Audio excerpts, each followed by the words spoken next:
See Brown in your face. Have you heard of Everything at Once? Do you know about Everything at Once? It's internationally known. Aliens listen to it. It's the best ever. If there's something you're looking for in the 814, or feeling a little bored and think there ain't no more, check out Everything at Once and allow it to be your source. It's that raw podcast that's always showing support, highlighting the scene. No need to take I-90 to Peep or 79 to see how it be. Interviewing your locals with mindsets that are global. Innovators and creators on every single upload. So much going on in the EPA. Incredible content. Everything at Once will keep you up to date. Amazing guests. What you doing? Come through and hang with Tony and Dave. Community driven. Bringing everything at once from around the way. Everything at once from around the way. Hey. Please listen. We love you. Everything at Once. Everything at Once. It's time to introduce this show. The best show on the face of the planet. Welcome, everybody. Thank you all for tuning in today. We want to thank our Patreon producers, Brian G, Josh W, Ian D, Nick G, and Sadie M. Patreon, it's an awesome way to support the show and say thanks. You can become a Patreon supporter by clicking the link below and choosing to be an intern, assistant, or producer level supporter. If being on the production team is too much pressure for you, you can also send any contributions using our Venmo at Everything at Once Studios. We now want to thank all the local businesses who supported this episode.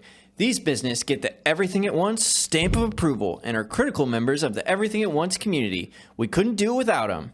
With winter approaching, are there any last minute details that you want to change or renovate around your home?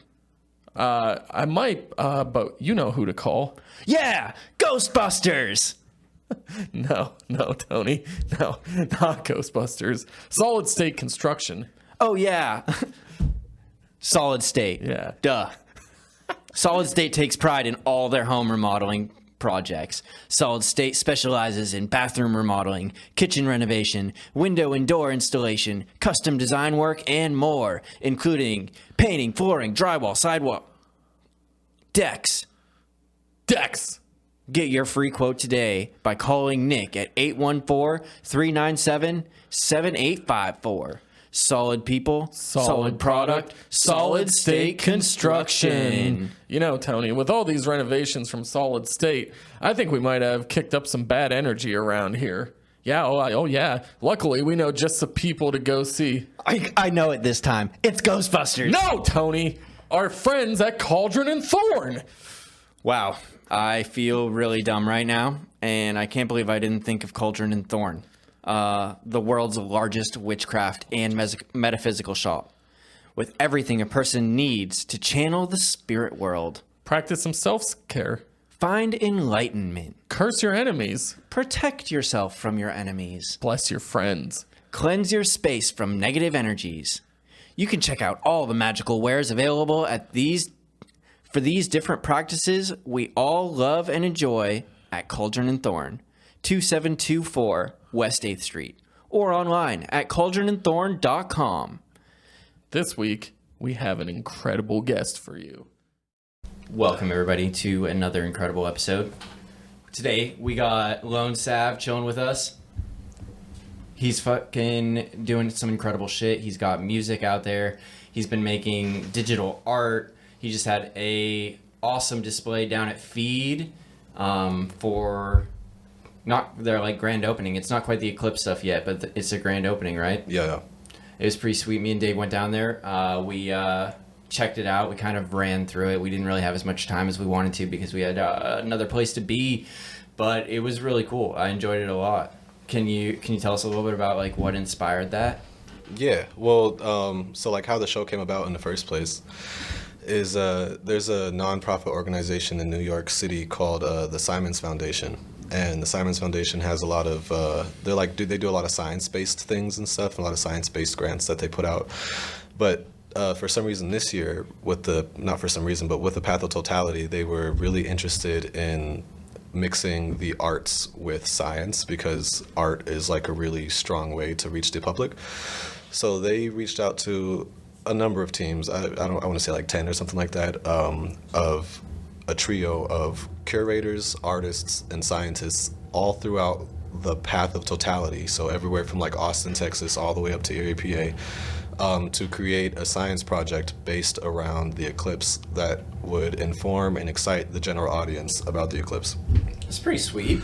So that's pretty cool. How'd you get involved with that? Did you like apply and like? Feed Media Art Center, the owner, Benton Bainbridge, is from New York. And so I think, and our curator for the gallery, Liz Slegus, is also from New York. So I'm pretty sure like they got wind of it. And then through Erie Arts and Culture, like the big arts organization out here in Erie, we were able to kind of like get the attention of Simons.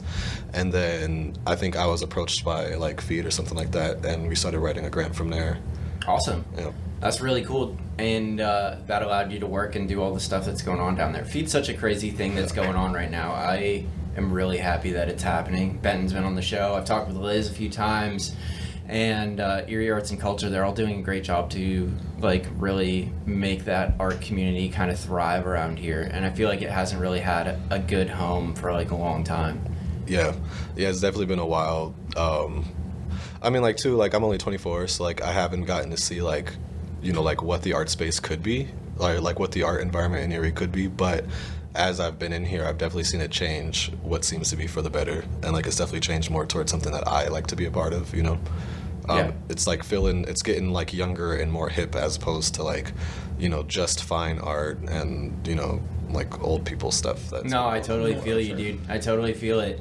And I've been to a couple other places that like I imagined Feed turning into eventually. Maybe not exactly the same, but like more modern places, like obviously different feel than the Mattress Factory, but maybe like Otherworld feeling or like Meow Wolf feeling with some cool optical illusion type hands-on art that people can really get involved in and sink their teeth in and understand, especially as like a younger group. Yeah, it's definitely lends itself to like that immersive large-scale art space and stuff, especially because like at Feed we only have one floor open right now, but there's like 5 or 6 floors of that building. It's huge that we want to activate all of it. So like that's where that similarity of like Mattress Factory comes in Pittsburgh, because you know, like eventually one day in Erie you'll be able to come here and travel through all the floors. Right, and they got multiple buildings too, just like Mattress Factory does. It's kind of like a whole block that you kind of travel around. Yeah. Low key, anybody that's listening out there, we're hoping to have our premiere out there, but I can't really super disclose it yet because we haven't signed all the paperwork on the dotted line for our movie. But I'm really looking forward to working with them and working with Benton and Liz to do something really cool for the short film we're making. Oh, you're making a short film? Yeah, we're making a short film called KARANORMAL. It's going to be incredible. We just had our first rehearsal like earlier this week with all of our actors, most of our actors, and it went really well. We got a super talented group, great crew on the project, and we're just super excited about where it's going to go. Who's working on it? Like who's behind the camera and stuff? So I'm going to be directing. Dave's going to operate one of the cameras. I'll operate a camera. I think Jesse James might be out there from time to time if he can. I know he's super busy. He is letting us borrow his camera to use as a second. And we'll be moving around lights. I think I got my buddy Brian who wants to come and do whatever and help us move things around for the different shots and whatnot. Matt Boland's doing all of our audio engineering and sound production and writing a original score for it. And I'll be doing like all the editing and post-production stuff along with him to make sure it sounds good and looks good and everything comes together. Dude, tell me next time. I want to act in some stuff. Yeah, well, it's all over social media, man. We've been posting about it for forever. Since probably September, it sucks. October, yeah. It sucks though because like a lot of people don't use it, and unfortunately, there's not like a better way for us to get the word out. You know what I mean? Yeah. If I'd have talked to you and I'd have known you earlier and wanted to help on it, we would have loved it, dude. We definitely could use another skilled hand, somebody that's into this kind of production stuff. Yeah, big time, dude. I like to. I mean, like my There's main thing is. There's still time too if you want to come out and just hang out and do whatever on the shoot. Yeah, that sounds awesome. I love doing that. Cause I do like the acting stuff, whatever, like in plays, but also like trying to get more into like film stuff or whatever, just because like there's a lot of young filmmakers here in Erie that's really cool and stuff. But then too, like obviously like a big part of my background is like editing and everything. That's why I'm happy to hear you got Jesse working on it because he's really good. Yeah, he's awesome. Yeah, I mean, I'm constantly writing, so there will be more short more. films. Yeah, Yes. there'll be more short films for sure. But this Yeah. one's been our primary focus.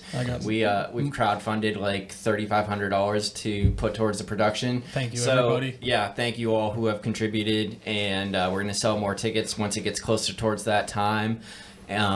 So it's super low budget, but like at the end of the day, it's more of a passion project than anything else. You know what I mean? Yeah. We're gonna enter it in the Erie Horror Fest too. So That's gonna be sweet. Yeah, we're excited. And so, what is it gonna be, like a horror film? It's like a horror Psychological, suspense thriller. Yeah. Sweet. Like Black Mirror vibes. Yeah, I like hearing like Jesse and Bolin on there and stuff because we have a few filmmakers in the city and stuff, but a lot of times I look at things and I'm like like we can make this happen in a good way. It's probably not going to be the most pristine. Yeah. It's not going to be like the most professional looking thing like on paper. Like it's not going to be like this snobby production, but it's going to be like pretty damn good if you get the right hands on it that care about what you're doing. Exactly. And like it sounds like you got like a decent team and stuff or whatever. So I'm really excited to see how that comes out. Yeah. It's gonna be premiere will be sometime in July at Feed. More than likely, once we sign the paperwork and everything, and because they already have like all the stuff there, you know what I mean? They got the projectors, they got sound, they got everything. We could show that movie 8 times right now. Yeah, on 8 different screens. projectors, Yeah. right? Yeah, we're real excited about it. It's gonna be a cool project. I'll definitely let you know once we're coming closer towards production. It's gonna be like a weekend shoot. We rented a Airbnb to use as our primary set, and we're gonna do a couple other scenes around different places in Erie. And we're gonna try to bang it all out in one weekend. It's gonna run estimating around like 40, like original thought was like 20-30, but it's sounding more like it's gonna be 30-40 minute. Yeah, it'll probably be around a half hour. Yeah, once we get we everything rolling. We almost have a feature. You know what I mean? Yeah, that's awesome. Yeah, we're really excited about it. A bunch of local actresses too. We got Colleen Munn, we got Adele Crotty, and a couple. Matt Royak from Royak's gonna play a part in it. Right. Yeah, he's gonna be perfect too. He's gonna play this part so well it just like suits him. You know what I mean? Yeah. Matt Craze. Yeah. Oh, you got Craze in there, dude? I mean, I'm not in a band with Royak, but I'm in a band with Craze. Yeah, he played bass for Matt. Craze and Company. Yeah. Yeah, definitely. He's gonna be in the film too. It's cooking real good, dude. That's awesome. That's a surprise though to hear Matt acting and stuff, whatever. That's really cool though. Matt's a great actor. He's a very good actor. Yeah. Yeah, he actually did another. Him and Colleen both did we made a parody of Blink-182's What's My Age Again, except it's What's My Wage Again, and it's just all about like not having any money and being anxious and struggling through life. Yeah. And he did great in it, and we're super fortunate to have him. He's definitely a homie. He's come down here and hung out a bunch of times, been on the show. He's the at this point most the guest we've had on most. I think He's so. our most frequent guest. He's been on Him 4 and Tyler. times. Yeah. He's your Joey Diaz. Yeah, He is. exactly. Right. He's a little cleaner than Yeah. Joey Diaz. He doesn't go down those kind of rabbit holes. Yeah, usually that's me. Yeah. I was say I'm a little more like that. But no, Matt's cool. He does everything and stuff. He consistently surprises me. There's not a lot of people that do that. Yeah, everybody's involved in everything. It's such a small community around here. It's easy to get involved if you're looking to. And I found out like about a few other like good video production people that do stuff around here too. You know, we've met Jesse. We had Liam from Oddity Productions down here. Yep. I just met these people that they're called Mob Productions. And I guess they had a fire not that long, like last year, and burned down all their studio shit, and now they're like coming back into their own and starting to make stuff and produce things again. I just found out they existed, and it's just so hard to. I wish Erie had like a better messaging board system for artists to get on to communicate and let people know about different projects and Don't forget all about that shit. Don't forget about Menagerie. Menagerie, yeah, we've had Jessica Jess and and Nick. Yeah. Yep, all those guys. I feel like every now and then somebody makes like a group or like a Facebook group or something, and then we try to communicate stuff, and then it gets like, Eventually it dies. yeah. And then, I mean, like, I use the hell out of Instagram, you know, like if you're, when we get connected on there, like I feel like Instagram is like the art social media. Yeah, or for whatever sure. and stuff. Because like once you get your little niche of people in there and stuff, and then too, like with the algorithm knows the difference between like you're looking at art or if you're looking at sports or if you're looking at whatever. and Yeah, stuff. for sure. So once you start filling your algorithm with art, then it just pushes more of your art friends onto you and stuff. Yeah, which is, like, categorizes. yeah, the way their algorithm works, I think benefits like artists trying to connect with other artists and stuff. Yeah. Yeah. Yeah, we kind of slacked on that. I don't know, Facebook's kind of always what I've known, but we have Instagram, and we get a lot of activity on there for some of our stuff. It all just depends, you know. Yeah. If we post it at the right time and the right eyeballs are on it at that time, you know, it gets a lot of attention. Yeah. But it's all just I don't know, it fucking sucks. Yeah, I mean, like, they're switching the algorithm every day. It's hard to do anything and stuff nowadays. Right. You like once a month, like, because right now I'm doing a lot of research for artist development, and it's like every month you are basically like restarting your research and development. Right. Every month, because like they're switching the algorithms, the way that people have to do things are different, and the only way to stay on top of it is to like be on top of it. you Yeah. know? For sure. And I've definitely had my weeks of like, oh, I'm gonna post every day, and maybe I do that for like 4 days, and then like I'm back to being a piece of shit. Yeah, no, I feel you, dude. It's Yeah. hard. During this crowdfunder, we were super, super consistent for like the first 2 weeks, and it was like, eventually it kind of fell off, and we're kind of getting back into it. We got like 8 days left right now when we're recording this, and I'm trying to get back into it. We've been making like little shorts and shit like that, funny stuff, and it's just a never-ending, you know, boulder that you're trying to push up a hill. It's Yeah, it tough is. to get people's attention. Yeah. I feel like, you know, especially in this like instant gratification society, you got to get them within like the first couple seconds, Yeah. you know, and that's like such a difficult thing to do. It's so wild, like the amount of like extra work that goes into virality or whatever, because like on the surface when you're looking at it, like it's very simple stuff, but there are things that immediately catch your attention. Like you can scroll through TikTok right now, you Right. know, and like naturally scroll past something that you know you're not going to be interested in, but then there's something like, whether it be like the initial thumbnail or like the first, like you said, first 0.2 yeah. seconds or whatever, like you're locked in, you know. Same with YouTube. Those thumbnails are huge. I hate YouTube thumbnails. Yeah. Right. I like don't have the science down on how to properly portray a YouTube thumbnail to like Right. catch the audience. It's got to be clickbaity too, Yeah. at least for YouTube. I don't know how you guys use YouTube, but like I use it totally differently than all the other social medias. Like usually when I go on YouTube, I'm not scrolling like Oh, no. looking for something. Like I have a purpose. I'm in the search bar almost immediately, you know. Yeah. Right. I've got like my comfort guys that I listen to or watch or whatever. So I For go to sure. YouTube, and like if they're not there, then I start doom scrolling on YouTube, and I get into like Deep down the fucking suggested videos. yeah, dude. And it's like, what is this? But then I always click on the dumbest thing. You know, I'm like I go on YouTube looking for like something productive for my brain, and Right. then I'm like, yeah, I want to know what 13 casserole dishes look like being made in one oven or something like something completely so Ridiculous, stupid dude. that I don't need to. Yeah, but them thumbnails get you. It's a struggle, and that so like bringing it back to you and your art. Yeah. Where did you start on this? Because like thumbnails got me thinking, because you do a lot of like digital design and digital animation. How did you get interested in that kind of stuff? At least as far like you do music too, Yeah. but like I'm just thinking about your recent showing at Feed. So tell me about it.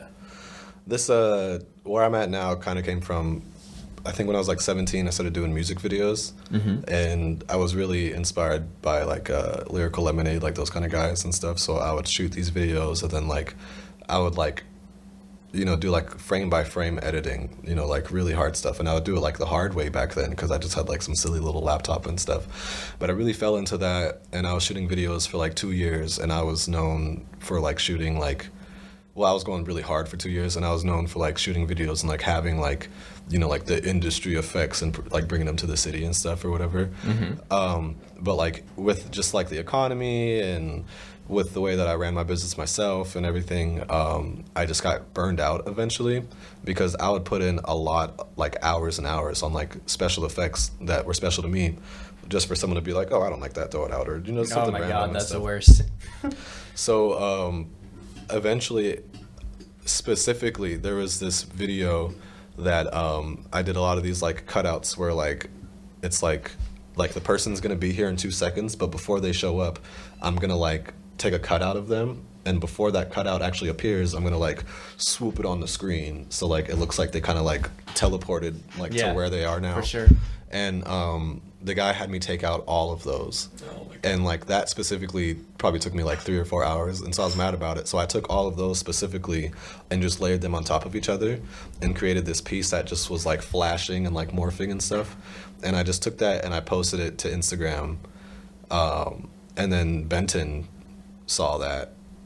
Benton saw that, and he was like, hey, like, you should bring that to feed sometime and stuff or whatever. Cool. And a period before that, actually, now that I think about it, I actually was inspired by like this guy named Ocean World, who does like 3D visual art and makes clothes and makes music that matches with the art. He has a Vocaloid, which is like a 3D character that performs music and stuff like that. Oh, But cool, yeah. most of those are in Japan, but this is like an American dude doing it. It's like a VTuber. Yeah, exactly like that and stuff. And I think there was a period of time where I was making like video art, but it was very like crude, but really I was just like filming stuff and adding art to it because I could, and it was more fun to do that for myself than it was for like to do it for like commercial stuff, right?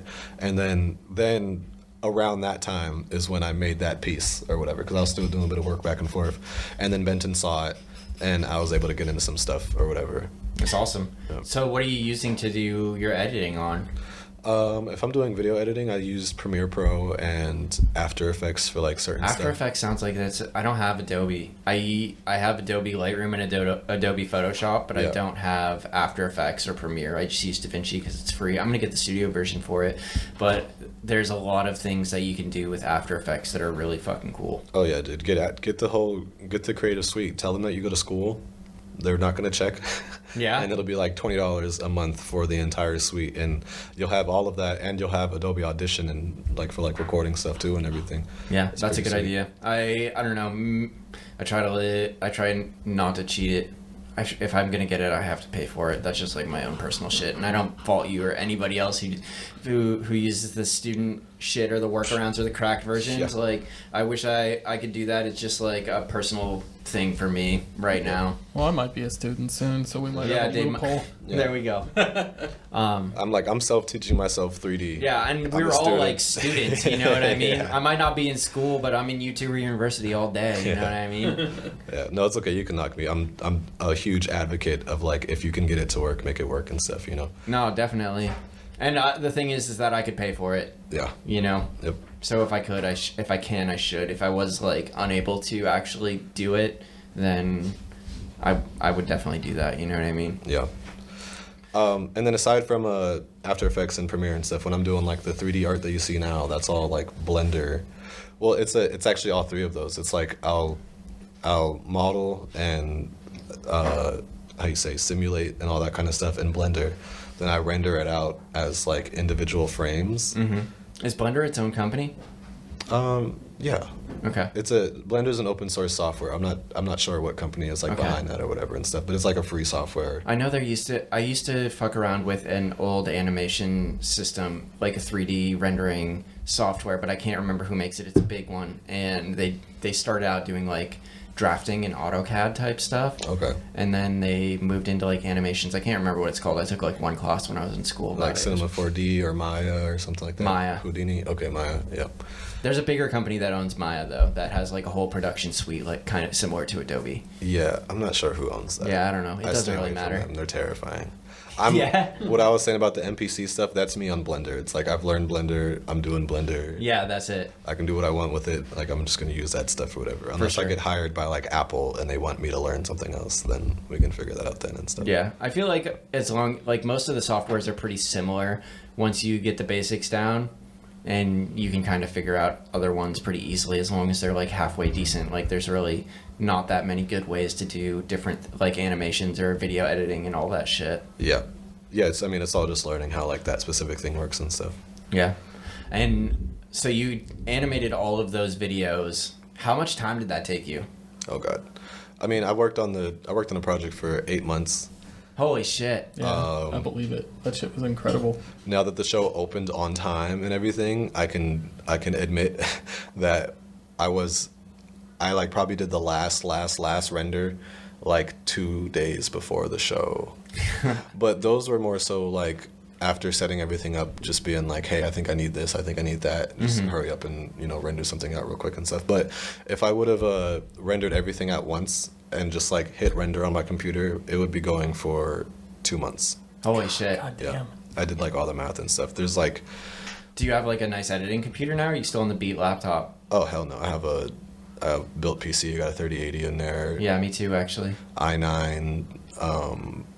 I have the best i7 1300, i7 1300, and a 3060 Ti with 12 gigs of RAM, all that shit. I like computer stuff. Me and my buddy Steve built this. He's been on the show before too. 64 gigs of RAM. I was gonna say, yeah, I got 32 gigs of RAM, big boy graphics card, big boy chip or whatever and stuff. And Yeah, I'm you pretty have sure to. that's I it. mean, if you're doing like work like that, I couldn't imagine doing it on a beat-ass laptop. Yeah, well, I made an upgrade 2 years ago during my first show at Feed, which was Lone Radio, and it was like a smaller show. It wasn't like this first huge solo show that I just had and stuff. But the in the middle of that show, I like made an upgrade, and so I went from rendering one frame would take like maybe like 10 minutes Oof. or something like that to one frame taking like 1 second. That's huge. And Yeah. so it just and like that's like in cycles, which is like the real time ray tracing, like that whole thing or whatever. Yeah. Like it's crazy. Yeah, I went from like an hour video taking like an hour and a half to render to like 10 minutes now. Yeah. It's like It makes a big difference having nice hardware. yeah. I'm definitely fortunate to have it, but it's good.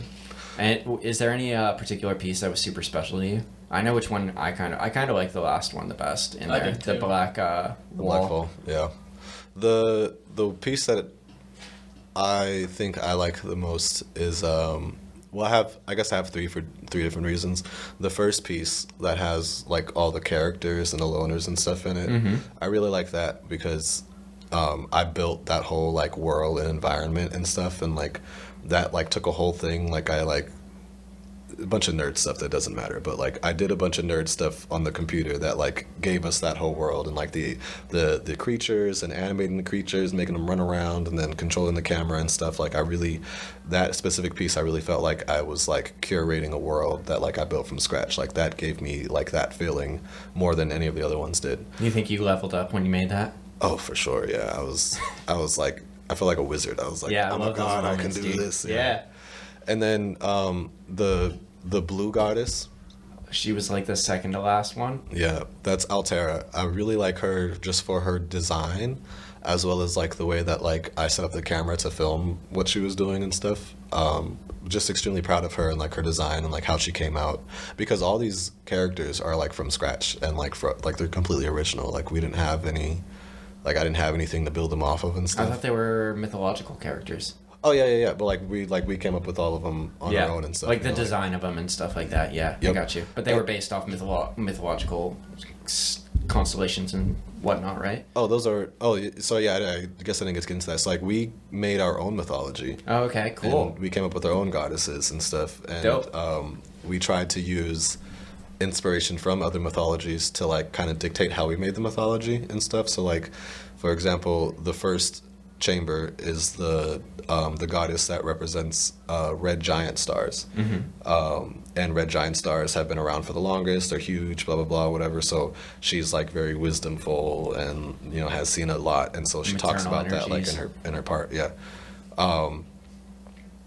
Yeah, I forgot how we got there from that part though. Oh, we were just talking about which pieces you like the best. Yeah, so the blue one, I super love the design for it and stuff, but then the black hole was just like a technical feat for me and stuff, because like I really simulated that one like as accurately as I could, and so I partnered up with an astrophysicist and like for the show, and I sent her the black hole, and I was like, cross my fingers, like, God, I hope she likes it, like, and I'm like, hey, like, is this right? Is this it? And she's like, that's exactly what it should look like.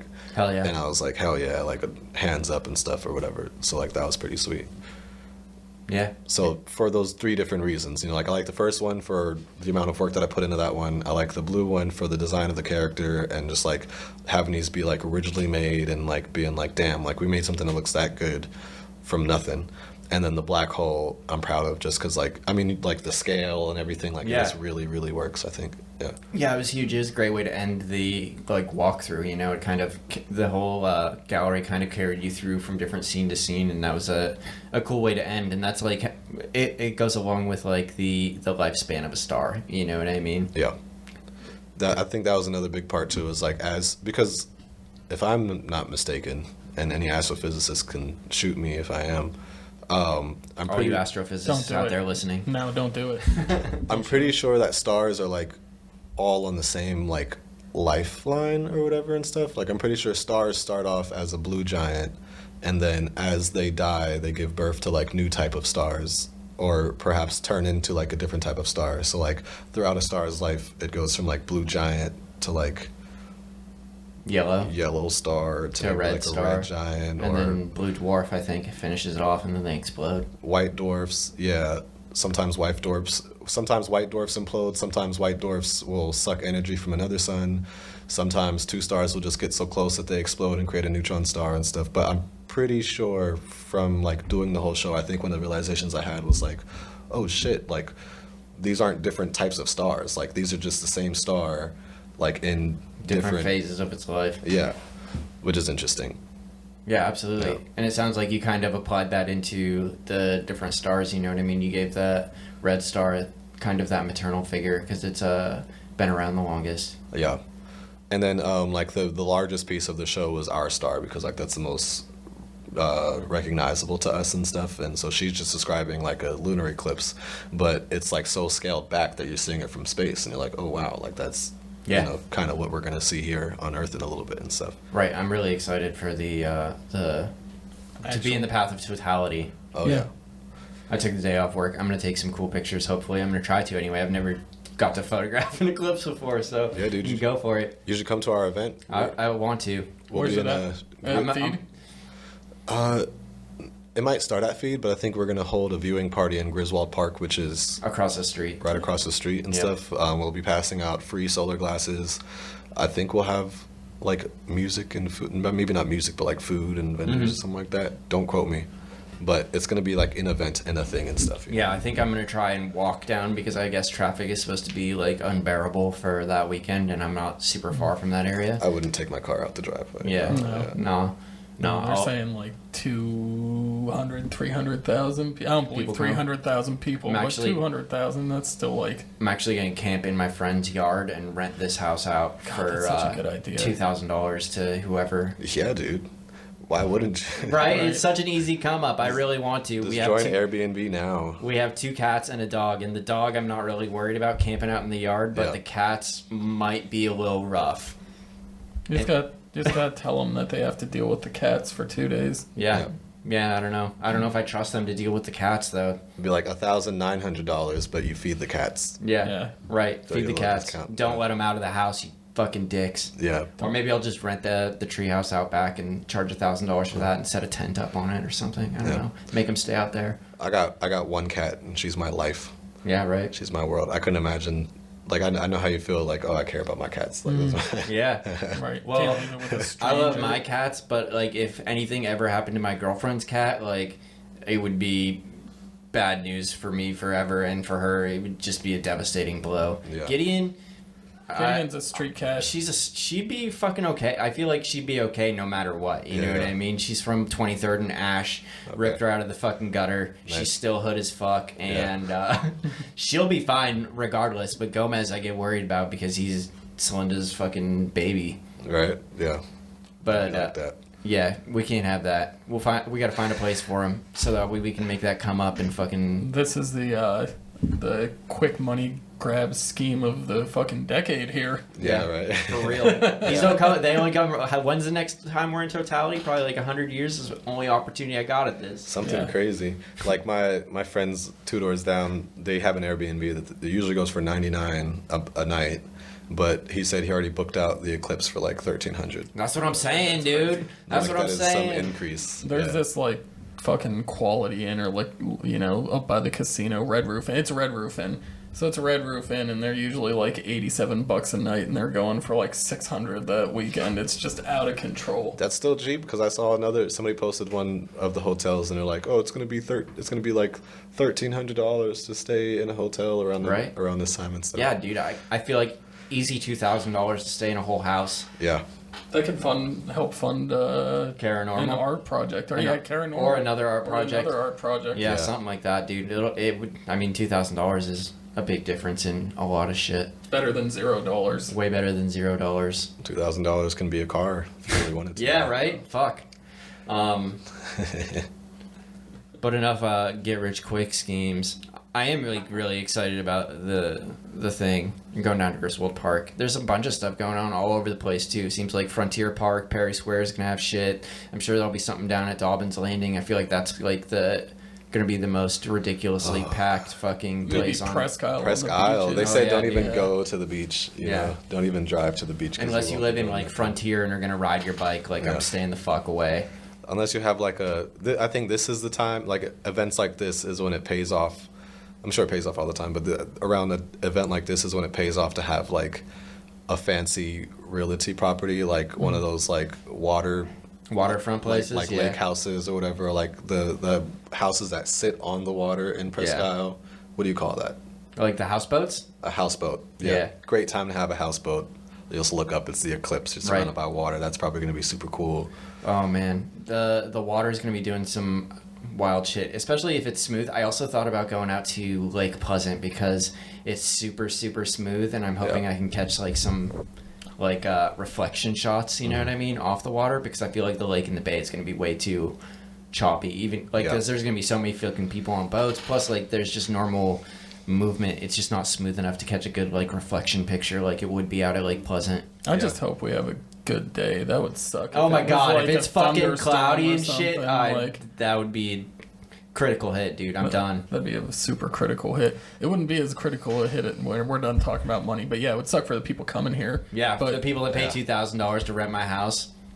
And it rains and pours, and they got to stay inside. Oh man, Eclipse. It just gets a little dark for a little bit. I feel like they would just leave and demand a refund, and I would say fuck you, and then let them kick me off Airbnb because I have no intentions of really renting on there ever again. You know, no refunds. Yeah, I'm gonna need the government to like clear the sky for me that day or whatever. Yeah. Just put it. If they have a weather machine, do like the reverse weather machine. Right. You know, like just flip the switch the other way or something. Right. They're working on it, dude. The skies.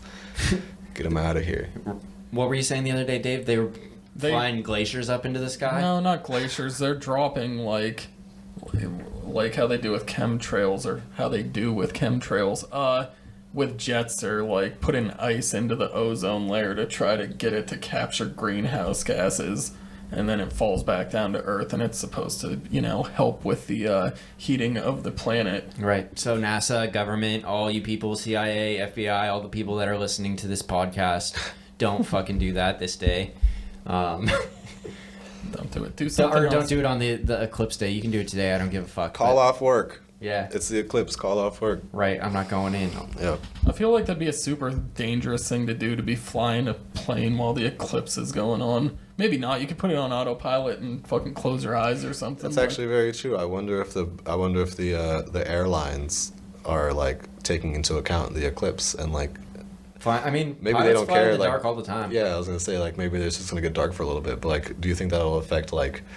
I can't have my phone on in the plane. Do you think like the eclipse is gonna mess with shit? Yeah, I don't know, dude. I don't know. There might be some waves or whatever, some solar flares or moon fucking shit. I'm just thinking, I don't know, dude. Because they say not to. I mean, you have the glasses because you're not supposed to stare directly into it. So that's a little different from like flying in the dark. If you're just like piloting a plane and you don't got your glasses on, and then you fucking are staring. It's gonna be pretty high in the sky too. I don't know. I don't know. Some people are probably gonna be flying like straight the fuck into it though. You know what I mean? I'm excited to see what type of dark it is, because like I'm used to like nighttime and seeing light reflected off the moon. Right. But like the moon isn't going to be reflected off of. It's going to be dark. The shield this time. It's an actual solid object. The sun isn't just over here casting light like around our, what do you call it, the hemisphere. The hemisphere and stuff. It's not doing none of that.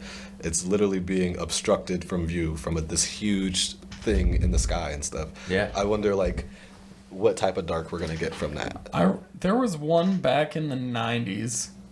I think it was the 90s. I remember specifically having those like special glasses for it and sitting out on my porch and like my mom being like, don't take these off, but you know, look at the sun. And I started to like take them off, and it was like a big thing, you know? Yeah. So I didn't get to see much of it because I got sent back in the house for like, you know, potentially almost blinding myself because I'm a bad listener.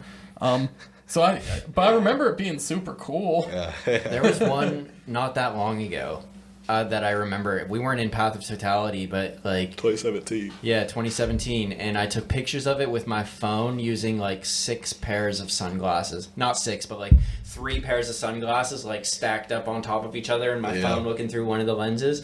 And it turned out really cool because like the light from the sun like reflected off of like each of the lenses. So I got like a bunch of different moons all shaped out in the photographs that I took of it. I don't know where they are, if they even still exist anymore, but it was pretty cool at the time. I was like, wow, look at me fucking go. Yeah. That's fire, dude. Yeah. So you're also doing music. Did you write the soundtrack? I'm guessing you definitely wrote the soundtracks for all of those things in your gallery. Plus you got your own stuff going on. I saw you up at the Rook, I don't know, a couple weeks ago, a month ago. Oh yeah. The soundtracks that you hear in the art show are like unreleased music of mine that I've like reversed and stuff. So, cool, yeah. So like if anybody caught on to the fact that the music was reversed, they could like pull out their phone, record it, and then I didn't know it was all reversed though. Play it backwards. Yeah, it's all pretty much reversed. There were definitely parts that I picked up. I'm like, that sound is definitely in reverse. Oh yeah, and so like if somebody were to play back the whole like hour-long music part of the show, like they would just have access to like my whole album that's coming out in like the fall. And stuff. That's funny, dude. Yeah. And then I'm in 3 bands right now. So I play bass for Logan B and A Dirty Leaf. We play around a lot. They do like blues kind of stuff. And then I play with Matt Craze and company, play bass for him. And he does like more like, what would you call his music? Pop. Dave Matthews. Pop blues is what I would call it. Yeah. Or blues pop is probably more professional. And then I have my own band called Sanis, where I'm the vocalist. And yeah, I write the music and stuff, and it's got a good like alternative feel, almost like sad boy rap kind of feel, but more alternative instrumental stuff. It's called sad boy rap. I don't know. That's what I call it. It's like all of my music genres are like post everything. So like we do in Sanis, we do post punk, post neo soul, and post R&B, which like, you know, the best description that I can have for any post genre is just like, you know, kids of today trying to make music in this genre that only have access to, you know, 50 years of the last thing, right? So like think of like rock and roll in the 50s and the 60s and stuff, right? Like it hadn't happened before. So everything people were doing was like original and like from nothing and stuff. So like there wasn't something they could look after. It was all just like raw, right? You know, but like in today's world and stuff or whatever, it's really hard to avoid like inspiration or like anything like that and stuff. So not sounding like anything else. Yeah, because like that's all you had and stuff, you know. So like it's almost like a rework, right? It's like, hey, like here's the last 40 years of R&B that I've grown up with that has inspired me, but also like I'm not a 1990s R&B artist. I'm, you know, a kid in 2024 and stuff that's got different ideas of stuff or whatever. Sure. And so I'm gonna mix it in like my way, in a younger way, because that's what current music is, right? But also I have to recognize that I'm not making something brand new. It's kind of attached to something. So at this point, this new thing that I'm doing is just post R&B, or now it's post punk, because I'm not making raw punk music like they were in London in the fucking 60s and stuff. Interesting. It's interesting that you have the awareness to consider yourself post those genres. Yeah, I mean, like, because like, how do you, like, with something that's been around for half a century, you know, how do you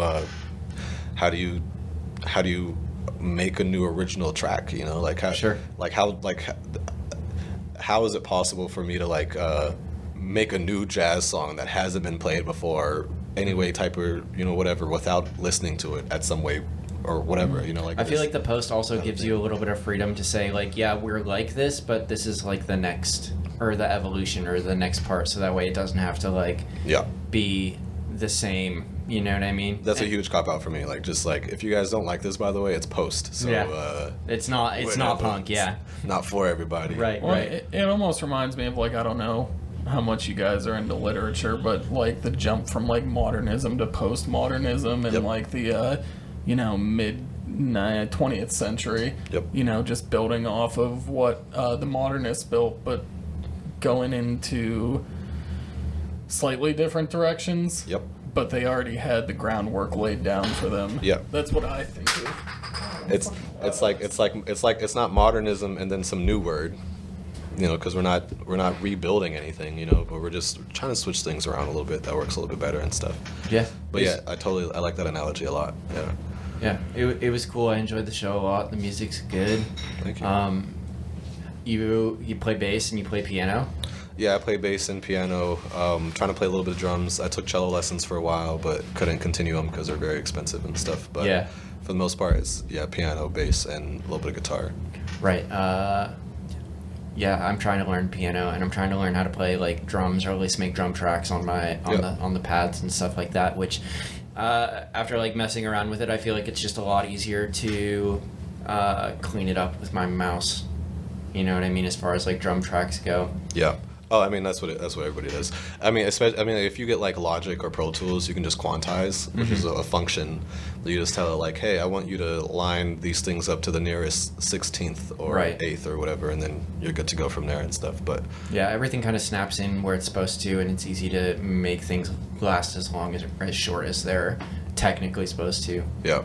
But I don't know. To me, I want to, if I'm making music, I want to be able to perform it. Yeah. So I feel like just doing it all mouse and keyboard, which would probably be a lot easier than actually learning an instrument. I mean, learning an instrument has its own like key, bass, core values and stuff like that in composing stuff on a computer, but I also feel like I could just click a lot easier than I could with than actually trying to play it. You know what I mean? Yeah. But I think that's important. I think it's like, for me, I have so much more respect for live performers that are actually like creating that shit in front of me rather than just like mixing it or whatever on a table. Even if you're just like using looper pedals and like playing different instruments and stuff like that, I feel like that's a lot better than like some DJs that I just see like on a computer screen. Yep. I think it depends. I think for me, it depends on how, like you said, it's impossible at this point to be totally original, but it depends on how far they're stretching the bounds of creativity. If it's something that can be like, produced without a software, or without like a full backing band or something. Mm-hmm. So it has to, like, I'm with you, but if it's something that's just like so incredibly unique, I can get behind that. Yeah. Yeah. Two, I think when performing, and no matter what way and stuff, right? Like, it's a showcase and stuff. And so the way that you produce what you're showcasing will portray differently when you're performing. So like a band, for example, like they do all rehearsals on their own, and the actual thing that they produce takes place during the showcase. Whereas somebody like you, like, your approach is different and stuff. Like you're producing the thing that you're showcasing before you showcase it, and then when you go and you showcase it, it's just presented in a different way and stuff, and so like, it is a little more tricky for people who are doing like digital music and stuff, because you have to find a way to match the same like raw energy that like a band has, because the band is up there, they're in front of you, you see them doing the stuff, you see all of it, and like it's without any lights or anything, right? It's like, hey, there's a band, I have something to look at. So when you're doing digital art and stuff, like it's really important, like that's why like it turns quickly into like having like lights and the outfit and the performance, or even if you're doing on here, you DJ it, but you're DJing with like all this crazy stuff around it, like really encapsulate the vibe and stuff, because it's not as simple as putting on your cowboy hat and pulling out your guitar to create the vibe. Like you're trying to like, whatever you're creating here in your space while you're making it, and how you feel and what you see, and like whatever world you visualize while you're making stuff on your own here is like what you need to bring to a stage when you showcase that. Right. And if you can do that to the fullest, then you'll be even higher than something like a band that's just like out there on stage and stuff, Yeah. But I think like with all processes and stuff, like dissecting it down from like, this is where I'm making the process, this is when I'm showcasing it, you know, like different mediums and different ways of going about things and stuff, just like have different timelines of like when those processes and showcases happen and stuff. Right. No, I totally understand and feel what you're saying, and I think that like there's a big difference between performing and creating. Yeah. And they should be treated differently, you know. It's like performance art and like a gallery showing, you know, like you know, like when people see like a performance art and like it's live and it's there right now in a gallery or something like that, they're like taking it back and like it's a whole thing and it takes everybody's attention and it's whatever and stuff or whatever. But also that can't necessarily be compared to an artist working in their gallery for 6 months and then bringing it to a showing and like releasing it to the world and people coming and like waiting and like discovering that like when they give it to you and stuff, you know, like both of those two things require a different type of attention, a different length of attention, a different way to like kind of prep, a different way of like respect when you're there for it and stuff, you know, because like that performance art might be really, really strong and then they walk away and it's like whatever.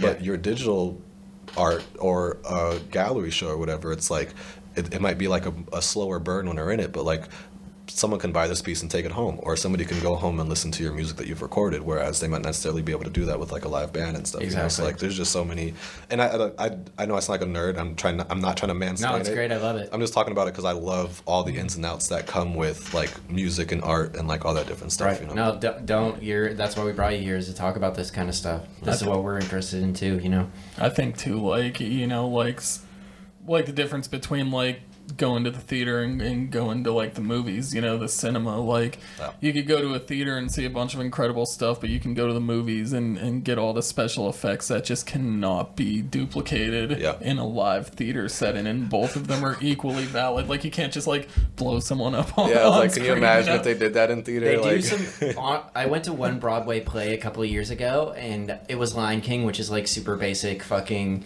Broadway stuff, but they run it all year round, and the tickets are pretty cheap. And I was honestly blown the fuck away with how they did some of the stuff that you see in the movie, like the buffalo chase, and with like Scar hanging over Simba on the cliff. I was just like blown away by how they like, because I'm like, the whole time I'm like, how the fuck are they gonna do this? Like, how are they gonna do this on a stage? And then they do, and it's just a whole new level of creativity and ingenuity that's just super, super impressive. Yeah. No, I could, like, the stage design for theater stuff is insane and stuff. And then too, I mean, like, even like with film stuff too, like they'll build an entire office space or whatever. Like the set for The Office was a set. It was not, they didn't like rent out an office building. It was a real set, but they built it so well that like even behind the scenes stuff, you're like, what building are you guys in right now that like is like this, you know? It's cool. Another thing that what you were saying earlier made me think of is the Andre 3000 CD, the new album. Have you listened to it? I have not. I heard there's a flute on there. Oh my god, there's so much fucking flute, dude. And it's amazing. I love old Andre 3000, and I've probably listened to this CD probably like 5 or 6 times already. Like by now, I used to put it on like a lot when it just came out, and it's like it's very interpretive, and it makes me really wonder if it's even like performable live. Yeah. You know what I mean? Like, does he really remember any of these songs? Maybe he does, maybe he doesn't. Maybe he's just fucking jamming the hell out on his flute with weird background noises and chimes and rivers and birds chirping and stuff, you know? It goes back to like, would you pay, I mean, you might, you know, I might too, but would you pay money to sit there and watch him play the flute live, you know, as compared to like a more high energy show? I don't know. I've seen some people perform some weird fucking shit live that like I don't know if was really. I don't know. It's so hard to say what's music and what's not music, but like some like far out like jazz bands sound really a lot like noise, and it's very questionable whether or not. I forgot where I was going with this. Something about Andre 3000 and him just jamming the fuck out on a flute, and people making a live performance that's completely unique to itself. You know what I mean? I mean, you see it all the time with like Grateful Dead and jam bands and shit. Like, I mean, some of them are playing the same stuff. Like, I'm sure like the more well-rehearsed people like Disco Biscuits and Fish and shit know their jams and stuff pretty well, and it's not as unique as it may be appearing to people. Because it's not recorded, and if it is recorded, it's might sound different when it's on stage. Yeah.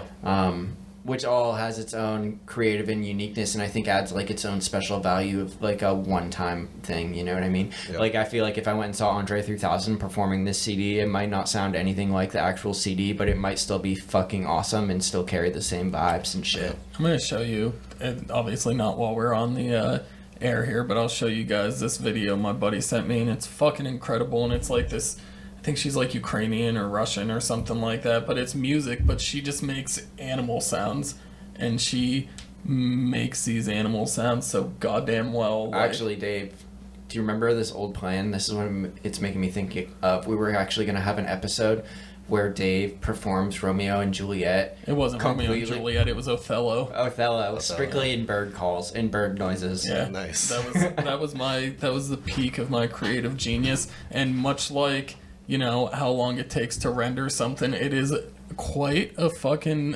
undertaking to learn like an hour and a half worth of bird whistles. To perform Othello. I can do like a goose, but goose don't sound the same as when I learned how to do it. Like when I was younger, I would blow the mic if I tried to do it. Yeah, no, it's all right. You don't have to. But when I used to do it, they sounded like me. But now goose sound different. That's a conspiracy and a theory for you. Well, birds aren't real anyway, so who Yeah. fucking cares about them? Geese are just tripods. But back to that stuff though. There is something we said about like the trend, the I don't know. I'll just call it a transition from like recorded music with like some of these bigger musicians. Like I'll take Beyonce for example. Sure. To like when they go live and stuff, because like like they don't do backtracking. Like they'll do the live music, or like even when Flo Rida came last year and stuff. Like I performed on stage for Celebrate Erie, so I got to be backstage while they were setting up and stuff. And like just there's regular drumming, and then there's like drumming to a concert, like drumming in a concert to like a large performer who isn't like who's doing like digital music and stuff, Right. you know, and like the way that they do those hits, even like Silk Sonic with Bruno Mars or any of those guys, like when they perform live, it's like a whole different like environment, you know what I mean, and stuff. Mm-hmm. And I love seeing the way that they pump out with it. I think she's a good example, obviously, but also like a pretty high mark, right? Yeah. But her recent tour, Renaissance, I mean, like on stage might as well have been a music video. I mean, like they had fire trucks, they had a screen, they had, you know, a projected screen that was, I don't know, maybe like it seemed like it was 100 feet in the air and stuff, you know, like it was like this insane undertaking that you were like transcended into her world while you're there in person and stuff. And like she had a band, but like it wasn't about the band, you know what I Right. mean, and stuff. So, It's all choreographed too, and timed, and the lights and everything all sync together. I mean, Yeah. I feel like when you hit a certain level of stardom, when you like really, really make it and you're playing like stadium shows, almost every genre, it doesn't matter what it is, it's almost like a requirement now to, you know, incorporate choreography, or at least you have big video boards behind you giving some kind of like digital art or something while they're performing. It's never just music, like And when all the it's, lights like, are the big synced bands, up. yeah. And yeah. Because You that's gotta what make it people big. expect nowadays. Yeah. for sure. And it's interesting to see all the work and the time that goes in there. And what I was thinking of while you were saying that too about like the drummers is a lot of time, like I listen to a fair amount of metal, not as much as I did in my younger years, but like all of those like double bass and like blast beats on a snare are like actually not the drums making any noise at all. It's the drums making some noise and it hitting a trigger in a system somewhere that tells it to make the bass sound, because the mics can't like actually pick up the instrument playing that fast, Yeah. or it sounds like shit if they do. Yeah.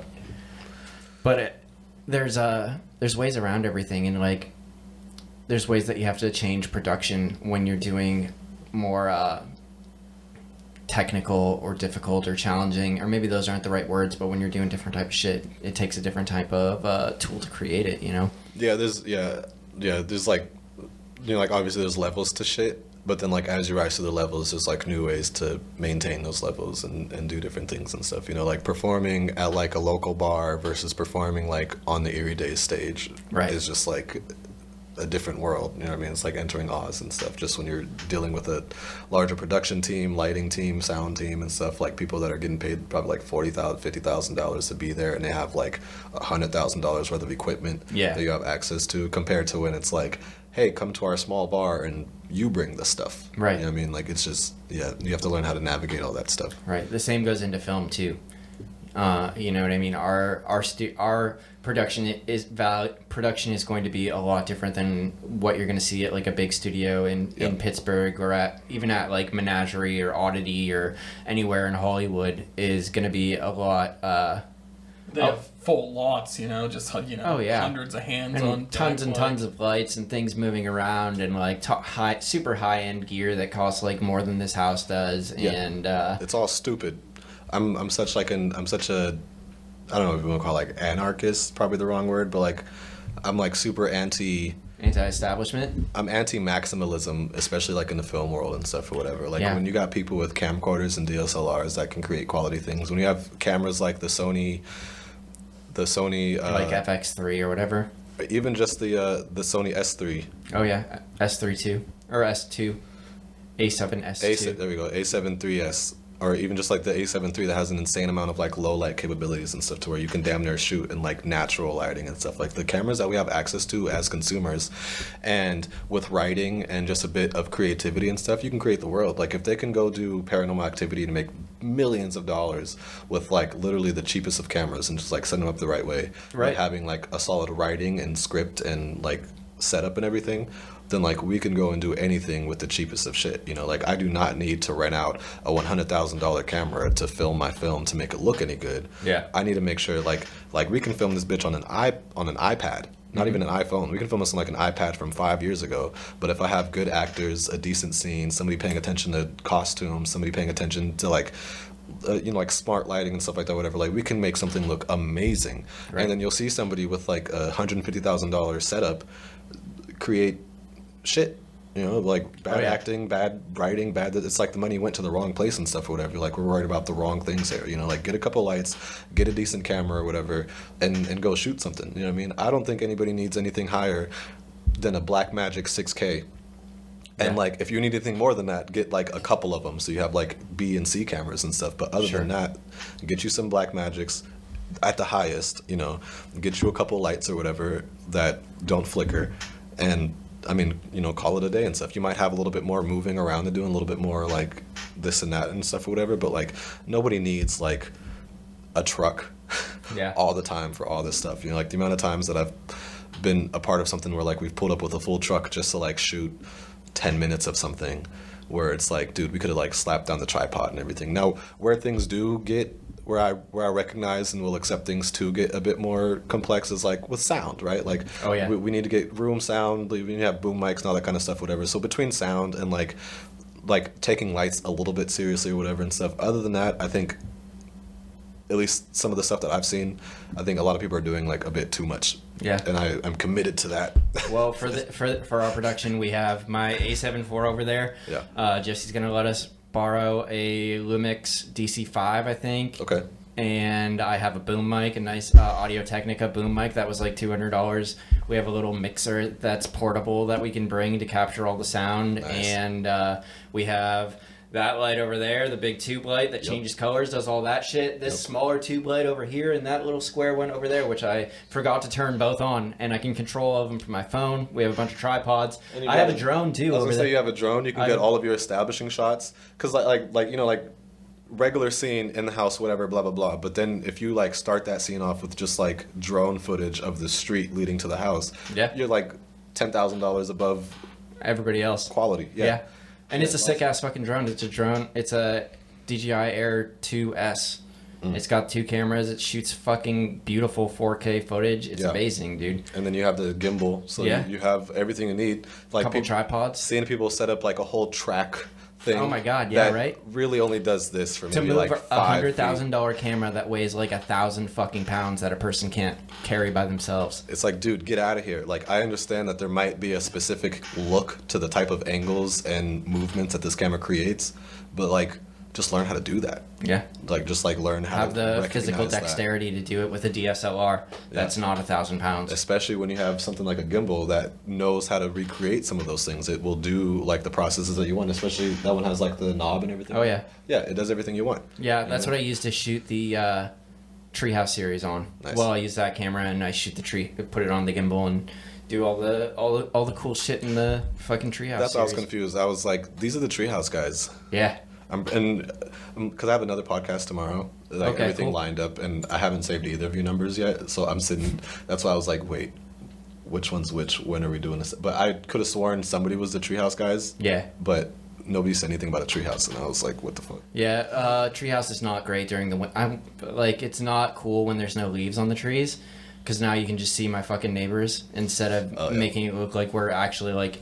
Well, I mean, you are literally in fucking trees in the treehouse, but like without leaves, you just see the neighbor's yard instead of all the leaves that are surrounding it. Yeah. I want to come back for when the leaves are up. That sounds cool. Yeah, dude, Yeah, it's definitely. dope. Yeah, It's a fucking cool environment. It's a cool spot to shoot, and that is super simple too. I put the camera on the fucking gimbal, and I bring out my little portable mixer that's on that shelf behind you, and I set up a couple microphones. I mean, it's got 4 XLR ports. Most of it is done with like one good condenser mic, Nice. and it sounds great. One thing that I will say like that I think could be beneficial to anybody doing anything camera wise and stuff is like play around in 3D, right? So like the show that I had, aside from modeling the characters, animating the characters, simulating space, simulating stars and planets, I had a virtual camera in Blender that I'm directing things with. Right. So like I'm panning, I'm moving, I'm doing all this stuff, and I'm really proud of how this one looks. But in watching this show, I recently like looked at some of my older things, and like those camera movements were not like The ones on these ones, yeah. Yeah, like this kind of gives me an opportunity to like direct.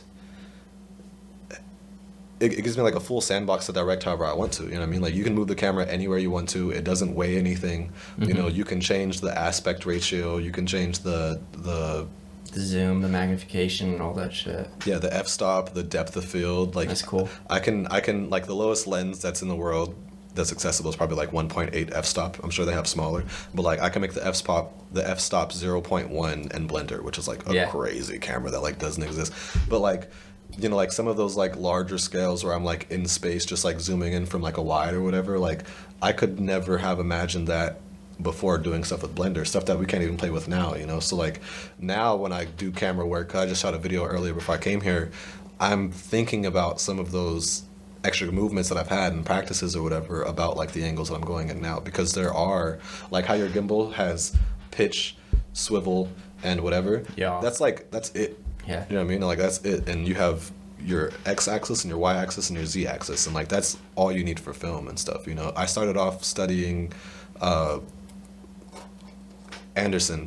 Wes Anderson, and because all of his stuff is just planary, right, like flat, and that helped me with photography because it's like you just all that kind of stuff. But then moving into and that got me too connected with like, oh, a lot of times cameras will just go up and down, or they'll go up but come back or whatever and stuff. But it's really all just like basic stuff or whatever. So Blender's been good to me in the sense that I've been able to like play with that shit and practice it like as much as I want to. Yeah, that's cool. I think everybody should. Even like if you can, because Blender's free, if you get your hands on that, I think that's even a good way to block out scenes, right? Yeah. Like if you're like, hey, instead of like I used to Like a work storyboard or whatever. yeah, like instead of like doing it on the day of when you have all your actors and stuff, or if you have rehearsal, that's great. Yeah, right? we're hoping to do as much of that actually in rehearsal as we can, with like setting up cameras down here and acting out the parts with different objects that we can find around here. You know what I mean? Yeah, that stuff's awesome, because if you can't do that, then like put in little models or whatever. Like I don't care if it's a cylinder and stuff, but like you can block out your scenes and your characters and be like, I like how this looks, I like how this looks, and you have an idea of what you want to do before you even like go out and do it. Yeah, save a bunch of time, especially when you're trying to shoot a whole movie in a weekend. Yeah, because I mean a lot of your movie is like just talking about how you're gonna do it and like. Oh yeah. I mean, we've been planning this since like November, or probably like August. It really started in concept in July, so Yeah. it'll be like almost a year in the making when hopefully it comes the final out, yeah. product is being screened. So That's nice. Yeah. I mean, it's a ton of work. We're excited though. It's gonna be cool, and all those things that you mentioned are super important. Like knowing how to do that. I feel like if I were taking on this challenge without like the knowledge and experience that I've learned from doing the Treehouse series and the podcast and the other videos that we've made, like it would be completely impossible. You know what I mean? There'd just be. I mean, it wouldn't be impossible, but it would not be to the level or to the quality that this is going to be. You know, and that's with anything. You know, you got to put your fucking time in. Yeah, big time. Time is important.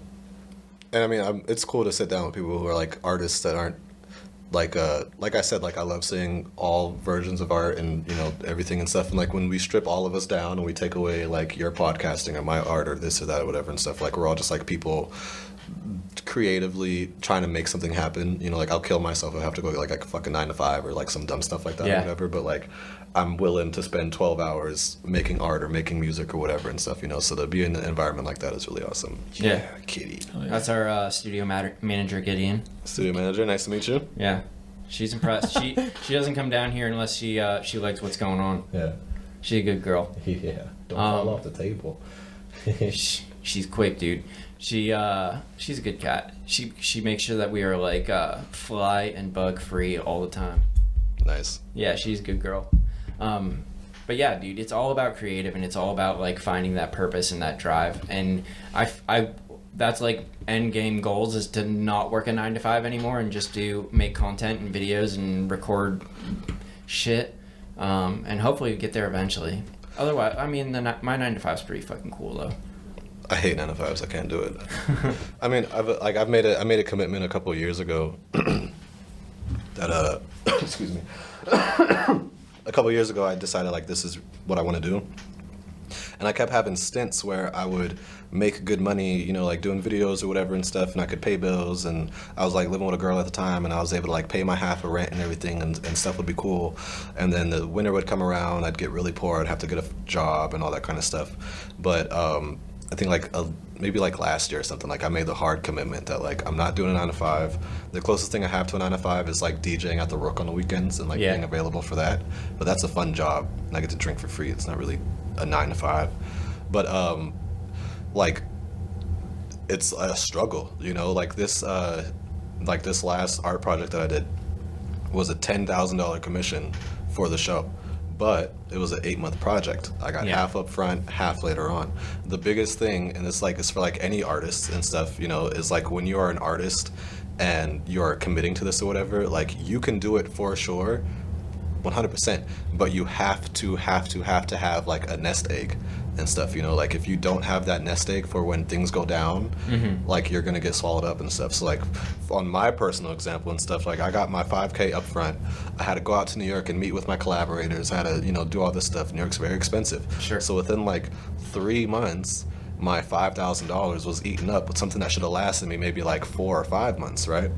And so then I had 2 months of just like having to like thug it out essentially to like make everything happen. Even though I was doing like one of the biggest shows going on, even though like I got all this stuff going on, hopping on the news and everything, like on the low end it was like, dude, like we're still trying to get to the next thing. Here, Like as soon as something comes in, you gotta like prep the next thing and like have the next thing going. And it is, you know, even when you choose your job, when you choose your lifelong career to be an artist, and you choose to do that like it's a 9 to 5, that does not mean that you're gonna get paid like it's a 9 to 5. Yeah, for sure. You know, like it is. You do not have the stability or the longevity of a 9 to 5 and stuff. So even, you know, like even when you're not making money, you still have to come in and like do the work. And then when you are making the money, you can't get comfortable. You have to keep going like you're not making any money and stuff. for and sure. like it is a consistent thing. Like until you get to the point as an artist that you have, I will say 12. Because we're in Erie, right? Like $1,000 might do you decent a month or whatever and stuff. But like, let's just say like 15. If you can get to the point where you have $15,000 saved up as an artist, you can like stop your 9 to 5 and focus on this like full time and stuff. And then, you know, even if you have 12 months of like nothing, you can like support yourself through that or whatever, you know, and like you won't fall behind and stuff. But I think, you know, as an artist, like one of the biggest things that can like crutch us is like that personal life and like trying to like make everything work and stuff, and you know, like you'll get inspired, you'll do something creative, you'll go forward a little bit, but then like life hits you, and you got to reel back, and now you're not as inspired to do this stuff, or maybe you don't have the time, or you're just not putting in the time because you can't put in the time, and things are falling behind and stuff. You know, it really is like the difference between a cycle going this way and a cycle going that way. You know, but if you commit to it, and like you work your ass off on it or whatever, you'll do the stuff. You know, if you tell people you want money for this and you believe that, they'll hear that in your voice and you tell them that, you know, and like you will make your money and you'll have it coming in, but you have to be so on top of it. You know, you have to be so on top of it because it can die down so fast. Yeah, stuff, you know? It's hard. There's definitely moments of feast and famine. I mean, right now it would be really hard to stop. Well, actually, I think, what did I say, like, last year, like 3 years, I'm going to quit my job. That was the goal. That was the goal, that we would have enough space, or I would have enough money and gear, and we would have an office space and, or like a studio space or whatever, and I'd quit my day job. But like for this first year and a half that we've existed, it's basically just all gone into gear. You know what I mean? Microphones, mixers, camera. I mean, all this shit is not fucking cheap. And, but I think that once things continue to pour in and I'm not putting all of the money that I make doing this, or that we make doing this, back into it, then it'll start looking towards time to, go in full time.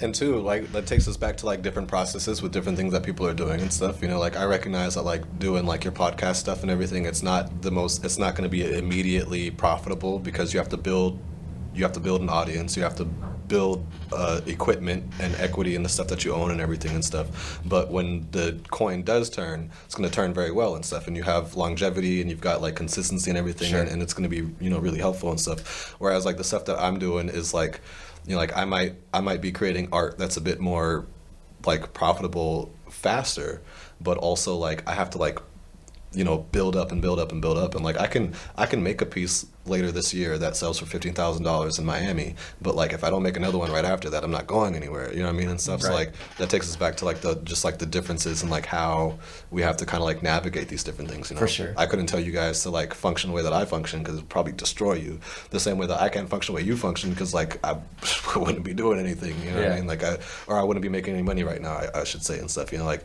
this. To do what you're doing, it does require like support from like a day job and stuff for a bit, and like that's a part of your personal process as an artist and stuff, you know. And I'm sure that gives you like the drive to work harder for it, so that when you can like retire, you can get out of there and just focus on what you love. You know, that sounds really cool. For sure. And I feel like I've talked about this. I don't know if I've said it on the show before, but like the podcast really is not the money making apparatus in this whole thing. This is like marketing and networking for making videos and doing photography. And we just like doing it. And we like doing it. Yeah. Like really, that's what it started out as, is like, let's do this, it'll be fun, and at the end of the day we'll have a bunch of interesting conversations with interesting people down here in the studio that people can listen to and hopefully enjoy. And it just gradually turned into me becoming obsessed with like photography and videography and doing stuff like that. Yeah. And now we have a giant network of people in Erie that are artists and friends and colleagues, and you know, people that'll be customers as well, or clients, you know what I mean? It's all just a part of a process, and it's a little bit of a slow burn, but I think that the podcast was really just like a stroke of good luck as far as marketing and networking goes, you know? I mean, a little bit more than good luck. Like, I think you're kind of underplaying the work that's been put in, but it's like a really cool moment that we just had recently. It's not monetary, but like when we started it and when we like, you know, worked through all the you know, the rough beginnings and decided exactly what we wanted to do, we didn't necessarily have to beg people to come on, but it was a hard sell to get people to want to do the show sometimes.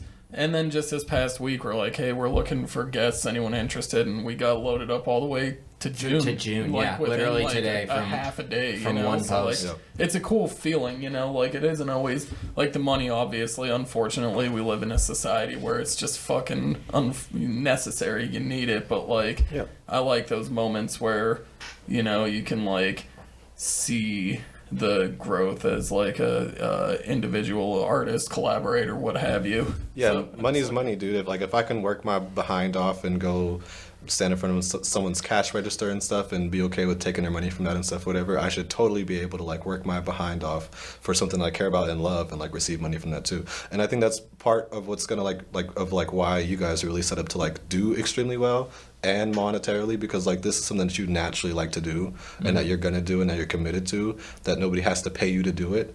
That's why you're gonna get paid to do it, you know. Right. And that's why when like the sponsorships come in or this or that or whatever and stuff. Well, the podcast pays for itself through sponsorships, and I mean, it pays for the website to be up. It pays for all of the gear to be here, like all of the gear that has come here, mostly other than like photography gigs and shit like that. Yeah. I mean, it's all paid for itself at this point, and it keeps Lightroom and my Adobe subscription active. It keeps the website open every month, and has helped us get a bunch of cool shit. Yeah, dude. I mean, that's awesome. You know what I mean? Like, I love seeing people commit to what they're doing and stuff, you know what I mean? And watching, like, how that blossoms up, even just, like, with, like, getting more people on your team and stuff. It's going to be the same way with everything else, you know what I mean? And stuff. Like, and I'm not trying to make it too much about business and stuff, you know? No, but, for like, sure. This is pretty rad and, like, pretty awesome, you know what I mean? Yeah. That's like, why we like to get people to come down here, though, is because, like, it's good to have these conversations of other people that are going through, like, similar shit, you know what I mean? Like, you got your own artists, you got your own struggles and your own business going on, and we got our business, and it's good to share notes and realize that we're a community and we can work together and, you know, cross promote and not have to be like, oh fuck, Lone Sav made a video today with Eden on fire. Right. That could have been me making a video with Eden on fire.